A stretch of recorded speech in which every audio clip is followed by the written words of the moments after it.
Should you have technical difficulty during today's webinar, please contact the GoToWebinar helpline at 800-263-6317. They will need to know the webinar ID to assist you, and today's webinar ID is 179-864-545. Again, helpline number is 800-263-6317, and the webinar ID is 179-864-545. And that webinar was also emailed to you if you didn't get a chance to write that down. For those of you unfamiliar with Drug Free Action Alliance, we are a nonprofit organization with specialization in program development focused on strengthening community coalitions and enhancing environmental prevention. Drug Free Action Alliance is based in Columbus, Ohio, with programming implemented in all 50 states, as well as U.S. territories and other countries. For those of you in your those of you with community members who are not able to join us today, the webinar session will be recorded. Additionally, as a follow-up to today's training, I will send a link to the recorded webinar, the PowerPoint slides, and other related information that will assist you in your youth-led prevention efforts. At this time, we will transition over to our presenters today. This session featuring the Ohio Youth-Led Prevention Network and the We Are the Majority campaign will feature presentations from Sarah Henry, who serves as our project manager here at Drug Free Action Alliance, as well as Holly Raffel with the Voinovich School of Leadership and Public Affairs at Ohio University. She serves as the program's evaluator. Good afternoon, everyone. We are so excited to talk about one of Drug Free Action Alliance's newest programs, the Ohio Youth-Led Prevention Network. So just to give you a little background, this project was started 3 years ago and includes about 150 youth-led organizations.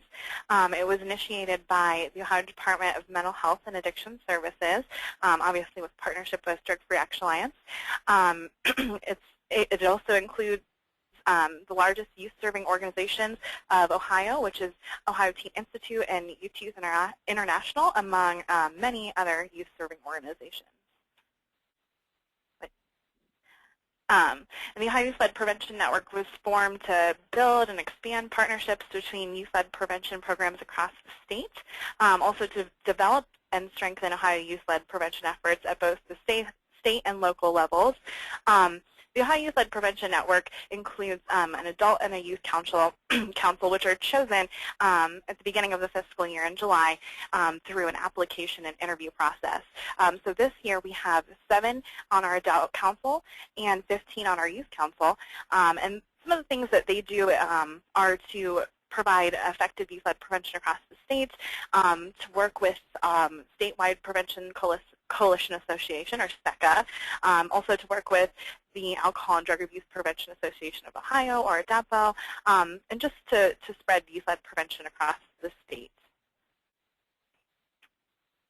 So our guiding statement, and this is something that Holly will talk a lot more about with our logic model and our theory of change, but basically our mission is that the majority of youth aged 12 to 17 in Ohio do not report substance use, physical violence, and mental health issues. The Ohio Youth-Led Prevention Network is dedicated to promoting and protecting the well-being of Ohio's youth. So without further ado, I will introduce Dr. Holly Raffel, who has helped us, along with our adult council, to kind of create effective youth-led prevention across the state through a logic model, strategic plan. So I will turn it over to her for now, and we'll talk more about We Are the Majority later. Thank you so much, Sarah. I really appreciate you having me on the call today. And so I'll just take a few minutes to introduce myself to our prevention community that's on the line here.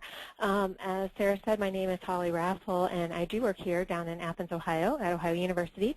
For the past 5 years, I've worked with the State Department of Mental Health and Addiction Services on the Strategic Prevention Framework grant, also the Safe Schools, Healthy Students grant that they're currently working on as well. Youth-led prevention is something that's near and dear to my heart. In high school, I was a peer counselor, which was our youth-led prevention program. And I also taught 9th grade health down here in Southeast Ohio in the Logan Hawking School District for many, many years. So when this project in partnership and collaboration with Drug Free Action Alliance came up, I was really excited about it because it's something that I truly believe in. And as most of us know, prevention sometimes finds you, you don't find it, and I feel that way, and I'm so blessed to be part of this community. And what Drug-Free Action Alliance brought me on board to do was serve as a facilitator. And so if you could go to the next slide, please. And I've had the pleasure of working with both the Adult Council and the Youth Council at Drug-Free Action Alliance. And one of our first charges was to develop a logic model, a theory of change, and a strategic plan for youth-led prevention across Ohio. And part of that, we had 3 goals or objectives.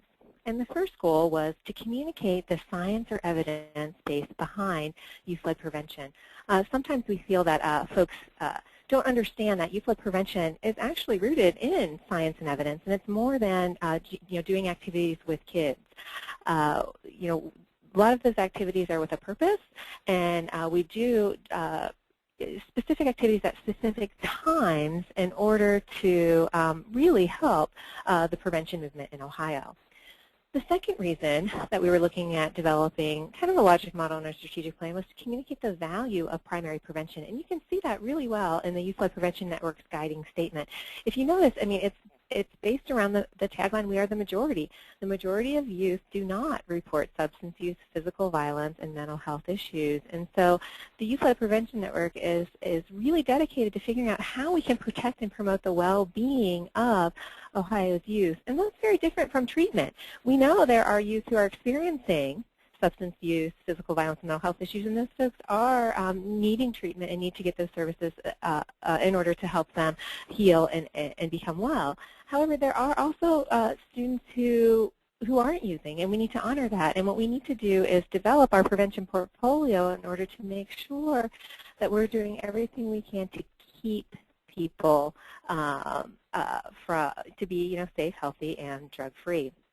And the third thing is look at the youth-led prevention as a network. We know we have many, many programs who are across the state doing great work. And is there a way we can initiate steps to coordinate youth-led prevention across Ohio? And this by no means is suggesting that all youth-led groups need to be doing the same thing at the same time. It's definitely celebrating the individuality of those groups, but also wondering, is there a way you can have a centralized hub for technical assistance, training, and support for both the adults and the youth who are involved in youth-led prevention in order to make Youth-Led Prevention Network stronger? And kind of the philosophy that both the Adult Council and the Youth Council have taken on this year is that one of stronger together. So that's the reasons behind the logic model and theory of change. So let's go talk a little bit about what a theory of change is. So basically, we looked at that theory of change to kind of go with our first objective is communicate the science and evidence base behind youth-led prevention. And what a theory of change is it's where you sit down and you really say, this is what we're doing, and this is why we expect change for either an individual, a group, or a community. And theory of change can come from formal research-based theory or sometimes just an understanding about how things work. But basically, an overall theory of change often is an if-then statement.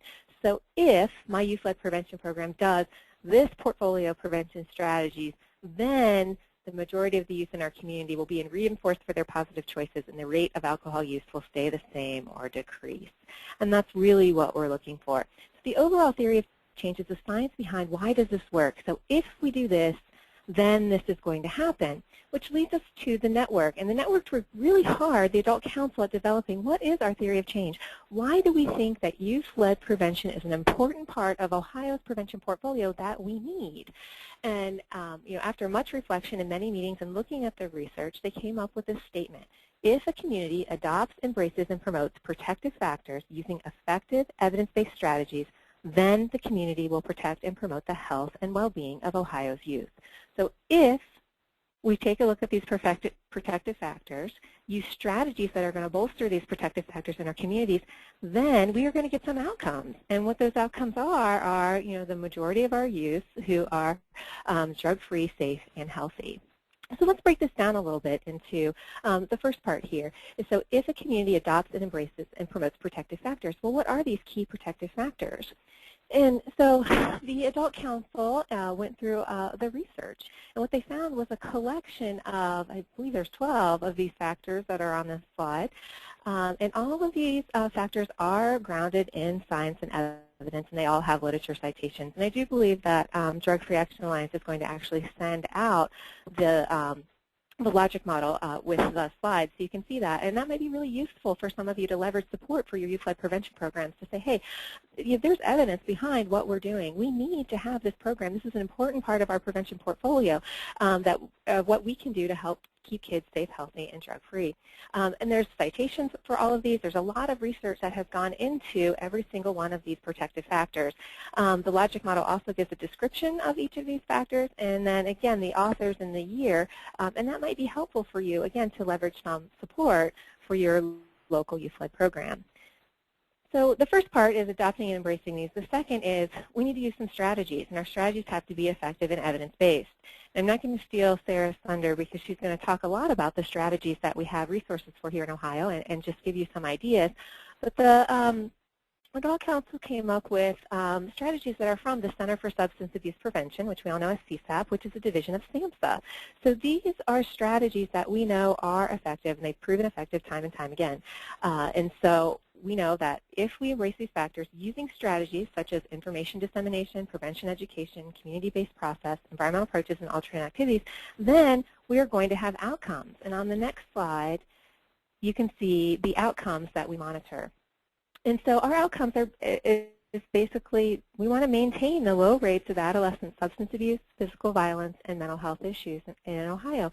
We want to keep the majority, the drug-free majority, the violence-free majority, and those who are experiencing mental health issues, we want to have safe and healthy students. And so these are the indicators that we watch. The indicators come out with the Youth Risk Behavioral Survey, and that survey was actually just released last week, so we do have our new indicators.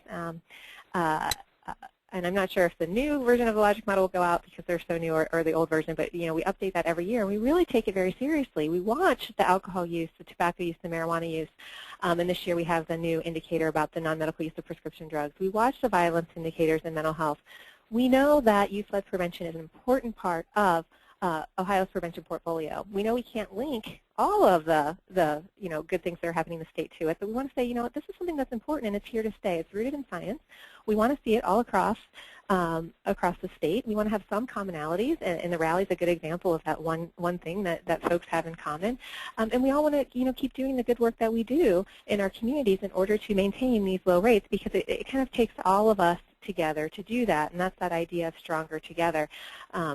We know that the rising tide lifts all boats, and that's what we're looking at, is if all of the youth-led prevention network can work together towards these outcomes and really keep our eye on these outcomes and use evidence-based strategies to do it, if we're in it together, we're going to maintain these low rates. The other piece that we've been really talking here about is this idea of the Youth-Led Prevention Network as a network and what the Adult Council does. So the Adult Council did a strategic plan for the past fiscal year, and basically they came up with what their role was. So we know that we have our theory of change. We want to help communities adopt and embrace and promote these protective factors using evidence-based strategies in order to promote and protect the health and well-being of our youth. But how do we do that? And so the Youth-Led Adult Council decided that we need to figure out what our role is in all of this.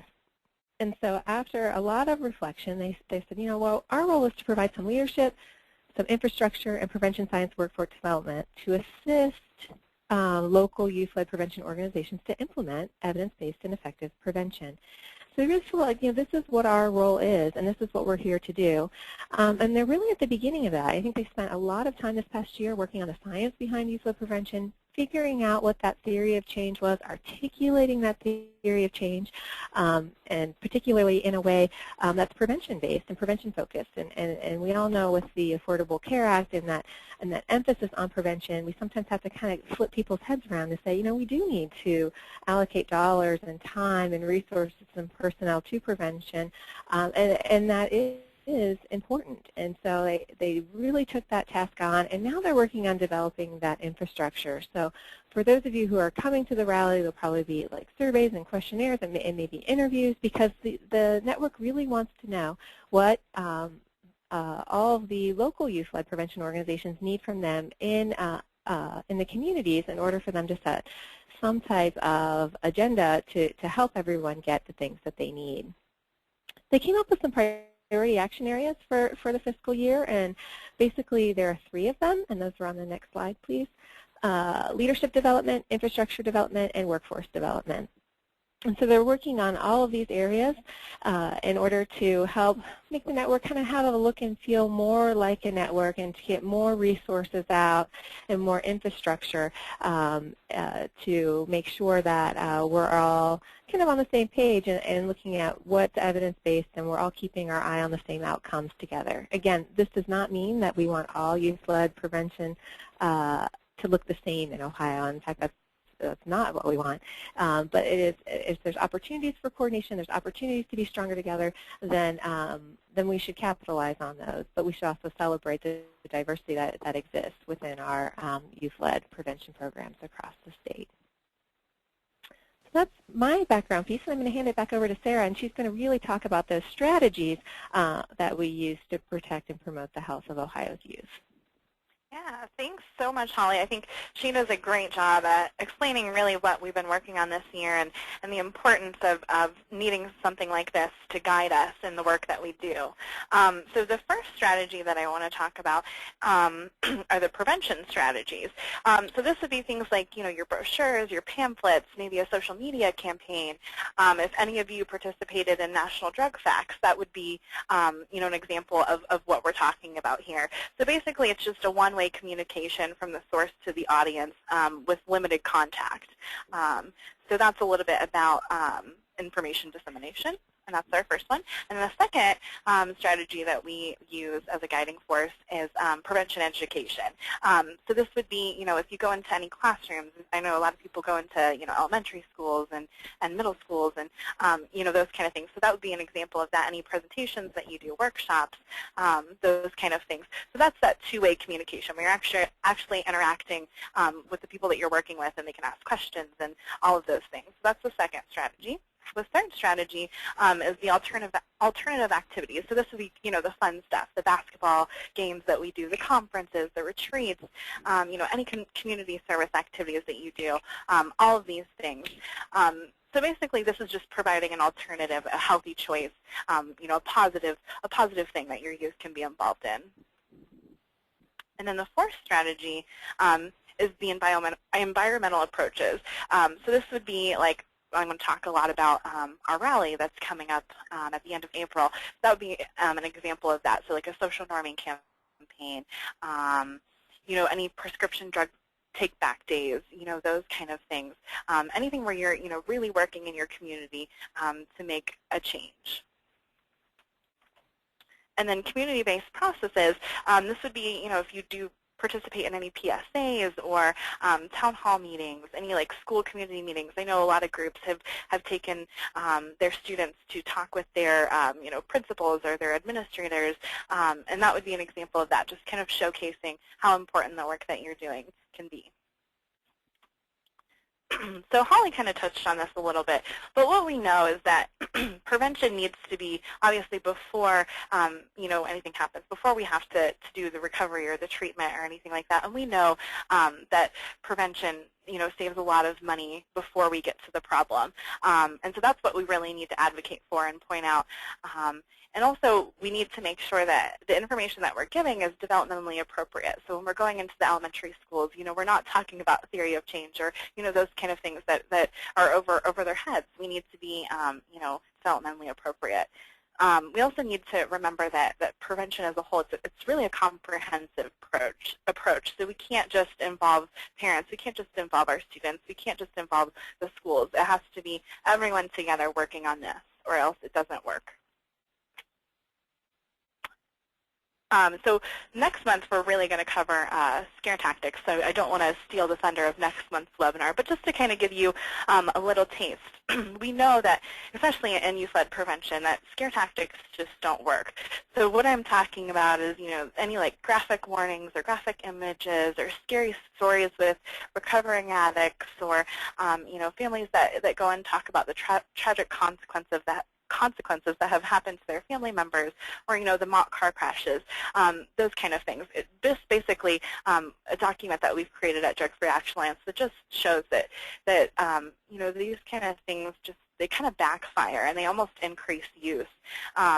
So we just want to remember that, especially when we're working with youth, that these kind of things, are almost a waste of resources and time, and we could be focusing on the positive messaging, such as the majority of youth aren't drinking, aren't doing drugs, aren't bullying, are making great choices. So that's just a highlight of what's to come next month that I wanted to point out. Something else that we need to remember when thinking about effective, so not necessarily just focusing on drugs and alcohol, or just focusing on bullying, or just focusing on violence prevention. It really, really needs to be everything as a whole. We know that when working with youth, this is the most effective approach that we can take. So basically what I want to get into now, and what I'm really passionate about, is working with our youth and creating the opportunities to get them involved.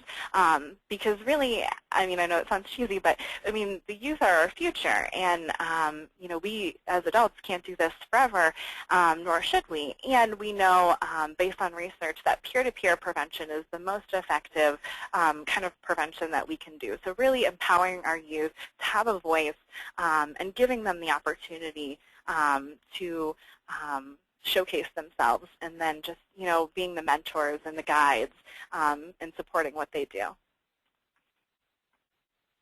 So a really good sample that actually one of our adult council members created on the next slide is this sample of the adult as the dictator. So we have that up at the top, and we see that that doesn't work, because if the adult is taking on everything, like I said, that's not effective peer-to-peer prevention. That's not what's going to work. And oftentimes, the youth and the school administrators and our legislators, they're not going to listen to the adult that takes the role and does everything and then basically just tells the kids what to do. But on the other hand, having the adult that's totally uninvolved and just totally letting the youth run the show is not what's going to work, and is not what's effective either, because as youth, they need a guide. They need someone that's going to help them. And so for the youth perspective, the youth as the participant, is again not a good role to have. And the youth as the lone ranger, again, like I said, is not going to work either, because they need us as a guide. So really, it's the happy medium. That's why we have the happy face in the middle. It's the happy medium. It's the happy balance. And it's really, really what's going to work for youth-led prevention. So just to highlight some of the benefits of having youth-led prevention, I kind of talked about this, but it's a good way of empowering our youth and giving them a voice. And we know that our legislators and all of that are really listening. In fact, on February 12th, we took our youth council members to the Ohio State House. And the purpose of doing that, again, was to empower our youth. And so what we had them do is we had them set up their own appointments, coordinate the entire day, and basically, we just guided them in that process. We, showed them the website where they could send emails. We put together, what meetings were where, but they really took control of that day. And we had an adult in each meeting with each youth, and the youth, spoke up and said what they wanted to say about prevention and said how important it was to them. And at the end of the day, we had so many legislators and so many representatives that said, can you come back and do this every time? We want to hear from your youth. We want to hear from your kids, and this is how we're going to make a change and make a difference. So something that we're really pushing this year is kind of a social media campaign. So we have, as many social media websites as we can get our hands on. We have Twitter, we have 2 Facebooks, an Instagram, and basically the purpose of that, and as you can see in these statistics, is that this is youth-driven, this is youth-led. So our focus is on these social media to really reach out to as many youth and people really as possible. So what we've done this year is we've taken this social media presentation, we've done it, at a couple of different workshops and places, and then our kids really take control of it, and they spread any kind of positive messaging. They often do, like our Twitter tag is @BeTheMajority. And so they'll tag us and they'll say, I'm the majority because this, and this is my natural high because this. And we really found that a lot of people are listening to this, they're retweeting, they're liking, And it's just a really, really effective way of communicating our messaging and really getting our message out there. Another thing to highlight is we actually have chosen 4 mini grants as part of this social media push. And so we had an application process. People applied and chose them based on their project and what they were interested in. So there are some people that are putting together videos and PSAs, and some people really working on making Facebook messaging stronger or Twitter messaging stronger. So we're really, really excited about those campaigns and that push, and to see where that can take us. So what I want to talk about a little bit about now is Holly talked a lot about we are the majority and kind of the background of the we are the majority. So as you can see in our guiding statement that we talked about before, a majority of kids aren't drinking, aren't doing drugs, aren't bullying, and are really making positive choices. And so our youth decided, well, we really need to capitalize on this messaging. So they decided when we first started this that they wanted to create this day surrounded around this message, which is really, really cool. And so they did. So, we worked with them. We talked about what they wanted to see, what they wanted to do. So the first year we had about 400 students that came, and they, had a speaker in the morning and really fun, engaging activities. And then they went to the State House and, with this messaging. And then last year it got even bigger, and we had 1,200 students. And again, they did the march, but this time they had signs and all sorts of things.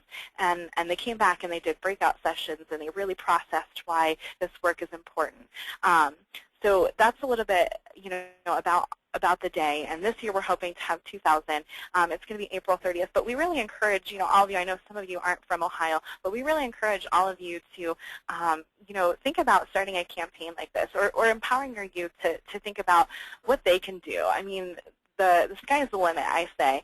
And, if there's any way that we can help, create something like this, we would love to help be a guide in that. We have 2 regional rallies that have started as a result of our big rally, and that's going to be in Lorain and Cleveland this year. And we're really excited about that, because that just shows, it's not just, something that you can do, again, statewide or anything like that, but you can do it in your own community, or you can do it as a statewide campaign.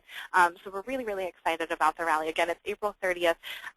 Registration has just opened, and, we're really excited to see where this can grow, where it can take us, and the messaging that can result as a result of this.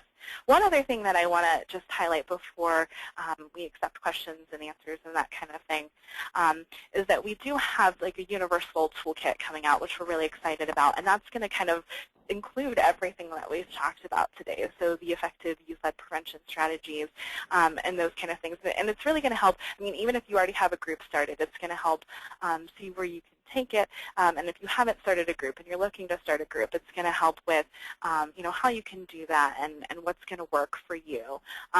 So that will hopefully be coming out in the next few months, and we'll be able to make that public and send it out.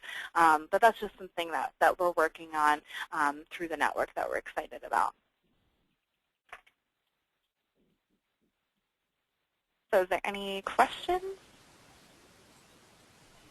Thank you, Sarah. We do have several questions, and we'll just kind of run through them. For those of you that do have questions, I see that, let me see, Allison and Belinda had your hand raised. If you do have a question, please enter your question into the questions section of the GoToWebinar navigation panel, and we will get those questions answered as they come in. The first question is, how do you select members of the Youth Council and the Adult Council? And that question is from Jim. Hi, Jim. Thank you so much for your question. So basically what we do is we open up to our network the folks that we have contact with, and we send it out to them. We send an application, and I'd be happy to show you what that looks like. But we send an application out to them, and so what they have to do is they have to talk about why they're passionate about this work, what they've done with this work so far. It's kind of like essay format, and then they have to have 2 to 3 recommendations, 1 from a youth and 2 from colleagues. And then we picked them based on like an interview process. So we sat down and discussed with them about, why this would be a good fit for them, and all of those things. So hopefully that answered your question. Thank you. Our next question is from Molly, and her question is, how did you create your logic model? And I'll open that up to Sarah and Holly if you both would like to talk about that.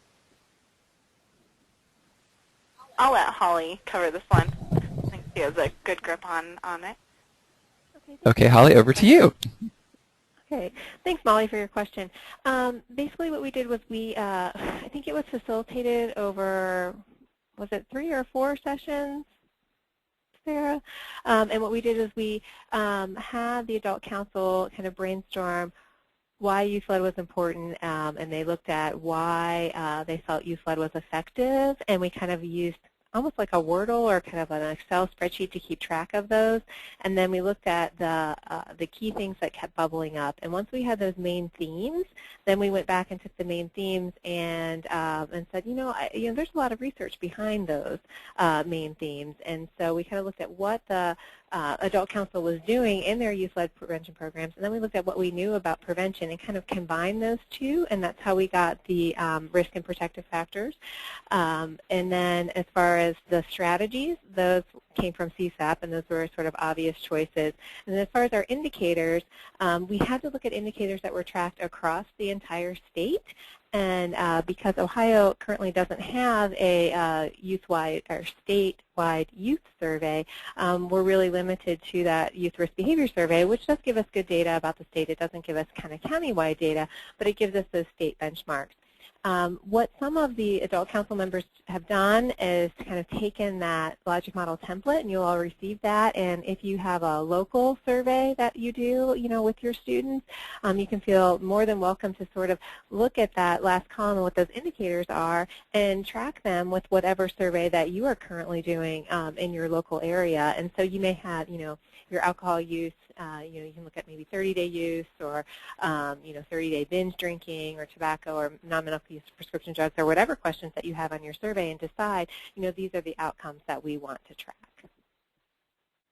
Fantastic. Thank you, Holly. And I do have another question for you, and if we'll see your answer and then kind of go from there. The question is from Carol Jean, and her question is, have you or the Youth Prevention Network done any work with children of prisoners as a targeted population? And speaking from the Youth-Led Prevention Network side, we haven't. We focus more on the universal population. And I didn't know in your research if you saw anything related specifically to children of prisoners. No, we don't. We work on that universal population as well. Okay, thank you. The next question is, we'll throw that back over to Sarah. This question from Sander is, how does the Youth Council work? So the Youth Council is sort of chosen in the same way that the Adult Council is. So, at the beginning of the year, we send it out to all of our connections. And, again, we'd be happy to send you that application. And so we picked them, based on their interview skills, the things that they were involved in, their leadership qualities. And so what we do is we meet once a month, and we have meetings, and the Adult Council also meets once a month, but they're more focused on the logic model, the theory of change. So what we do is we really talk about effective youth-led prevention and how we can spread it through the state. And again, our big push is the social media campaign that they've been working really hard on, and again, the rally, because the rally is such a big undertaking and a really big day for the youth to showcase what they do. So our Youth Council really plans that entire day for 2,000 people, 2,000 youth, and they do their presentations and all of that. We also bring them around to any workshops or things that we do to talk about what they know about youth-led prevention. We start out at the beginning of the year with a retreat. We kind of go over with them, kind of like we're doing here at the webinar today, what is youth-led prevention and what works, and then once we train them in that, we kind of take them around with us, and they work on things that are statewide. They've worked on different projects for Ohio Moss and other statewide organizations. So they really, really do a lot, and a lot of people look to them and look to us to provide those resources and provide that information. Thank you, Sarah. And the next question, I believe, is related to the adults and youth working together, and this question is from Rebecca. Her question is, what are some strategies or tactics for achieving that happy balance? Yeah, thank you for your question. So basically, like I said with our February 12th legislative day, I'll just kind of use that as an example point. So we kind of talked about, how can we get our messaging out there? How can we do a better job about that? So we talked a lot about advocacy. So we were talking to the youth about advocacy, and we're like, what can we do? That kind of stuff. And so they came up with the idea, well, let's go to the State House. Let's talk with our community legislators. And so we said, okay. So basically working on the background and the logistics is kind of what I did. So providing them with the emails of their local representatives and helping them draft a letter to write to their representatives, doing a follow-up email saying, this is where you need to be and when. So that, I think, is a good example of kind of how that balance works. So they came up with the idea, and it's just kind of helping to support that. So obviously, they're in school, and this is my full-time job. So, kind of doing the logistical, the background work that they're not able to do. But again, giving them that voice, giving them the chance to say, I like this, or no, I don't like this. And I think that's kind of how you can achieve a happy balance, just, again, being that background, that support, that guide. Thank you, Sarah. The next question is from Emma, and her question is, do you recruit the youth, or do you work with the youth groups through school programs? So we work with, our network includes schools, it includes, community-wide organizations. So we really have a variety of people that we work with. So when we reach out, again, it's to our 150 contacts, which again could be school groups, community groups, all sorts of groups. So we don't necessarily just pinpoint school groups or just pinpoint community groups. It's kind of who reaches out to us, and then we try to do the best that we can to kind of reach out to folks by going to, health fairs or doing workshops or things like that. So whoever we have contact with is who we are reaching out to. Thank you, Sarah. The next question is from Fiona, and her question is, where do you get your funding? So at the beginning, we talked about the Ohio Department of Mental Health and Addiction Services. So that is who we receive grant funding through. Thank you, Sarah. And kind of adding on that a little bit, the department came to us looking at the Youth-Led Prevention Network programs that we had already going throughout the state. And the goal was really to unite them, to kind of come around a common issue. And as Holly had made mention to, really looking at evidence-based strategies and effective things that were being done. So they came to us as kind of the convener and to be the facilitator of conversations between not only the Ohio Youth-Led, Ohio Teen Institute and Youth to Youth, but other youth-led organizations throughout the state. We began, as Sarah had mentioned earlier on, with those two, since they're kind of the two leaders not only within Ohio, but began nationally, and have built from there to involving other community groups as well.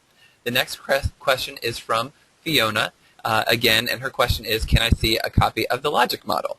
And this logic model, since we are at my computer and I do not have the updated one, this is what the logic model looks like. So you can see the top is the guiding statement, and then from the sides you've got your substance abuse as your problem, some intervening variables that are kind of in the middle there, and then the YLP and strategies to help address some of those problems. Sarah has the logic model on her computer, and that will be one of the things that I send out as a follow-up to this call. And another question that going along with this from Lamar is this or will this PowerPoint presentation be available for download? Yes, I will send that out along with the recording of this session, so you will have those resources available to you. Moving on to the next question. The question is from Lisa, and her question is, I am from out of state. Can you speak about the We Are the Majority campaign, and what role did the youth have in the campaign? What products did you create, and where were they placed? Let's start with multi-questions for Sarah. Let's start with what role did the youth have in creating the campaign? So like I kind of mentioned, they had full reign kind of the day. I mean, they were the ones that thought, we want to make a big statement. We want to say something that is really going to stick out and stand out to not only their legislators, but to media and everyone watching. So they decided that this would be the best way to do that. So again, being that guiding force, we kind of talked to them about, okay, what do you want to see? What's realistic? And so they really had a huge hand in planning this.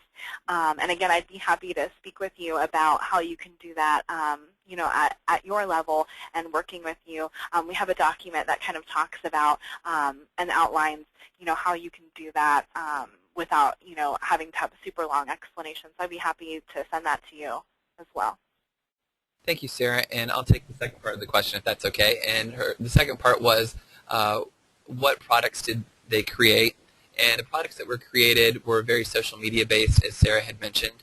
Part of the rally last year was a T-shirt that all the students wore as they marched to the State House. And on the back of that T-shirt was a QR code, which would link to our Twitter page. So when we're looking at outreach and the products that we're creating, we want to be mindful of what youth are doing and kind of where they are.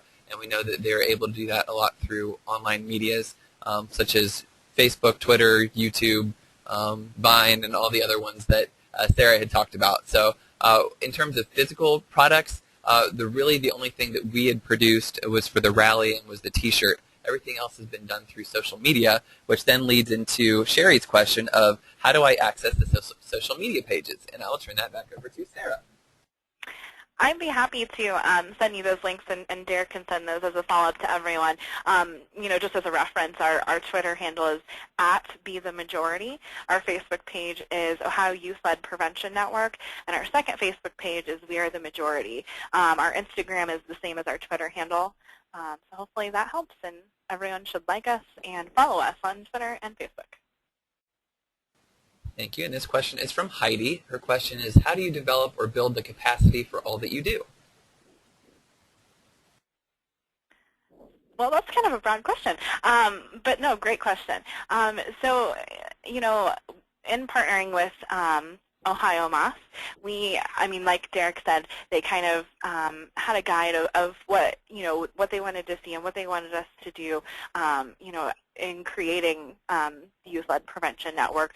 And I think, with having this logic model and the theory of change, it's really helped to kind of give us goals and where we're going and what we're doing. And again, Derek will send that out after. So hopefully that answered your question.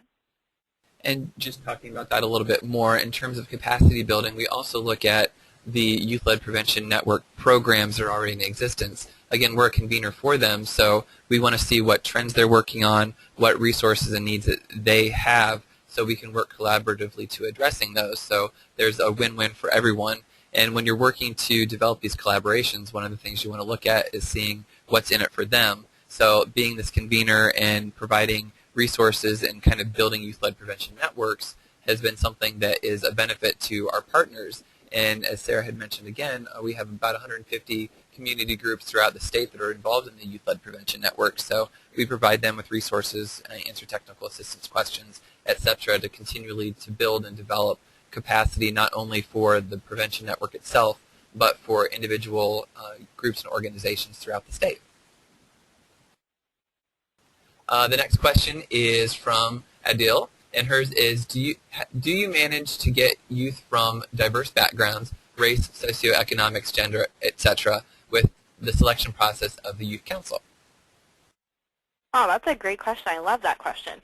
Yeah, I mean, honestly, because we have such a diverse range of groups in our network, reaching out to all of them, I mean, they all have different backgrounds, different even like problems in their communities. So that's been really great for us to see. And I would say like the youth on our youth council, almost every single one of them is from a different community or a different school. So it's really neat to see, kind of the things that they're focused on in their area. And we really do like an exchanging of information every session that we have. So we talk about, not only what's going on in their community, but what they're doing in their group and what's working for them. So I mean, yeah, I would say that we have a pretty diverse group. And next question is, have you considered having youth staff as part of the work? And I think that's something that through our youth network, we have two fractions of our youth-led prevention network. The first is the adult council, and the second is the youth council. And the youth council really does serve that youth staff type role. So they determine objectives and priorities. When it comes to the We Are the Majority message, they're the ones that created that. They decided what the look would be, the messaging. They work on recruitment. So we do have a lot of youth participation within this. So it's not called a youth staff like a lot of the other work that we do, but it's through our youth council that really takes on that youth staff type role. The next question is from Roseanne. How are you specifically set up at the youth council level, such as president, VP, other, locally, neighborhoods, regionally?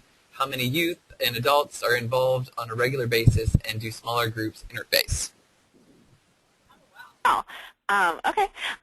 So, Derek, can we take that question or piece by piece? That way it's easier to answer. Absolutely. The first question is, how are you specifically set up as how does the youth council function? So do you have presidents, vice presidents, other?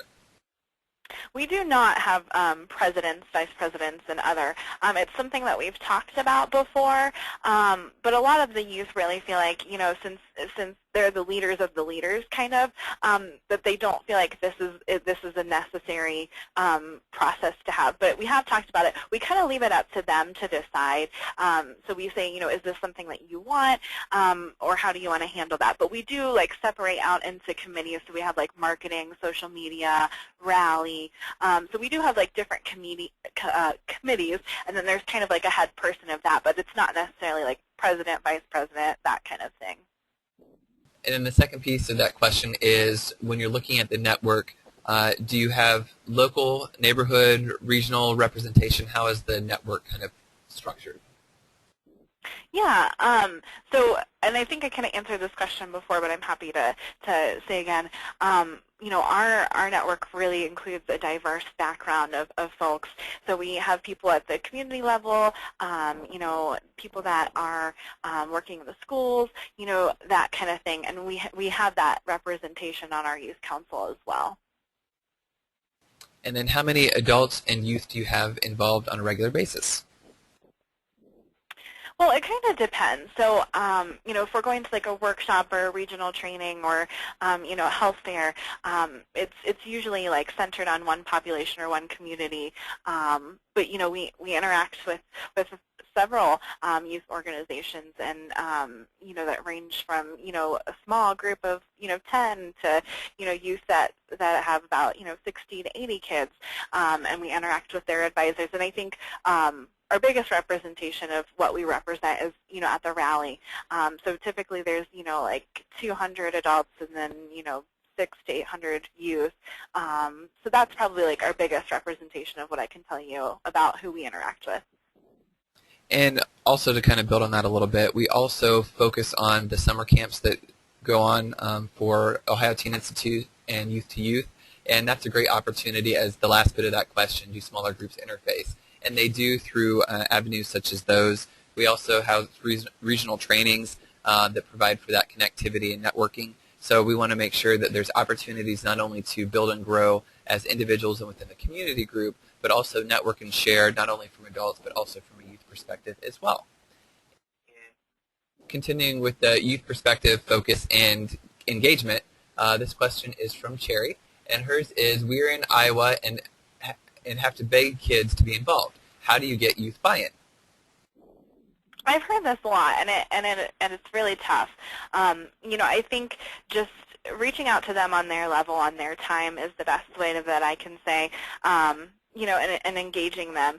So, with our social media campaign, we really, have them interact and, kind of send me stuff to put on. So I found that, doing things like that and empowering them really helps to engage them. But it is difficult, and, I've heard that time and again. I mean, even here in Ohio. So I don't think it's just an Iowa problem. I think, being that age group, it's tough to engage them. But I would just encourage you that, the work that you're doing. Sounds like you're trying and you're doing the best that you can. And again, I think just giving them that voice and empowering them to do something and to create projects. So it's almost putting it on them, and that seems to help. Thank you. The next question is from Roseanne. Is it primary prevention only oriented, or do you include youth who have experienced issues of any type? I would say it's a little bit of both. I think we try to be as inclusive as we can, kind of like I was talking about. Kind of giving the broad approach to prevention. So I know that there's kids that are involved in our different organizations that have had issues in the past, and they're still encouraged and have just as much of a voice as the kids that haven't had that experience. The CSAP strategies that were mentioned, problem identification and referral wasn't one that was specifically identified, and that was because we saw opportunities for problem identification and referral really through the other 5 pieces of the strategies that were going on, and that can kind of get to your question a little bit too, Roseanne, that while the primary focus is the broad universal message of we are the majority, we know that there are others that have been struggling and have had issues or might be on the fence, and we definitely want to engage them and bring them onto being part of the majority and have this as a positive environment in order to do so. On to the next question from Mena. Hers is, do you have any strategies on working with an existing youth council to take a group of youth into a youth-led prevention initiative? Can you repeat the question? Most certainly. Do you have any strategies working with an existing youth council, so the council is already in existence, and taking it from a youth-led prevention initiative? So what I'm guessing now is that it's and Mina, please correct us or send another question to let us know further. But what I'm gathering now is that it's not currently youth-led. They have a youth group that may not be youth-led, so it might be adult-driven.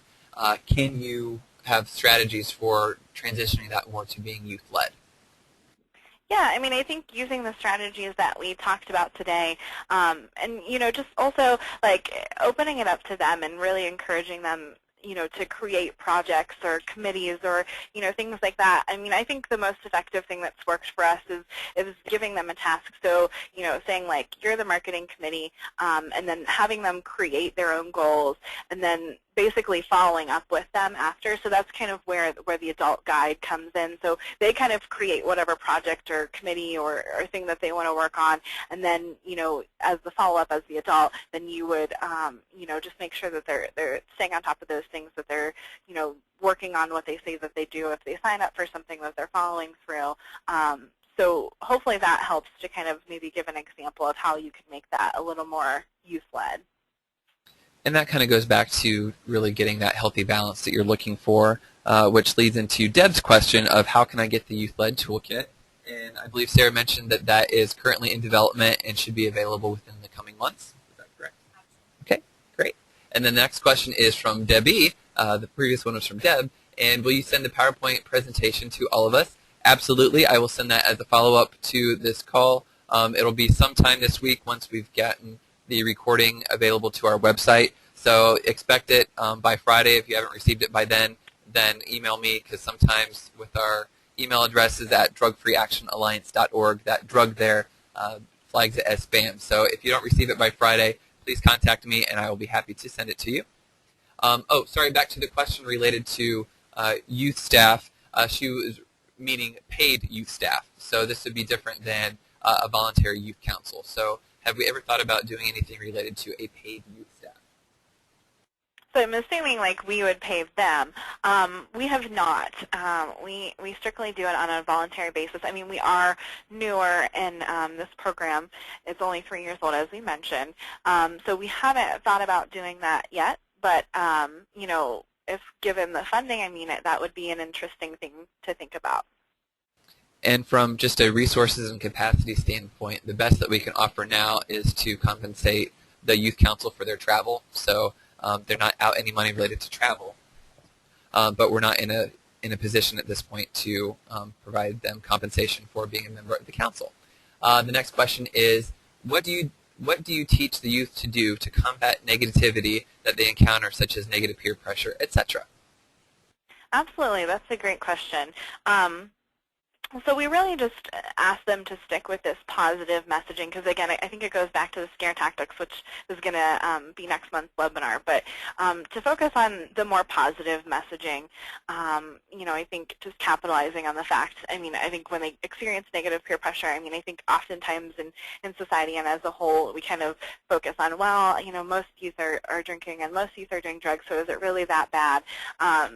So to combat that, I think it's great that we have this statement of, well, most of the youth aren't drinking, aren't doing drugs, and are making positive choices.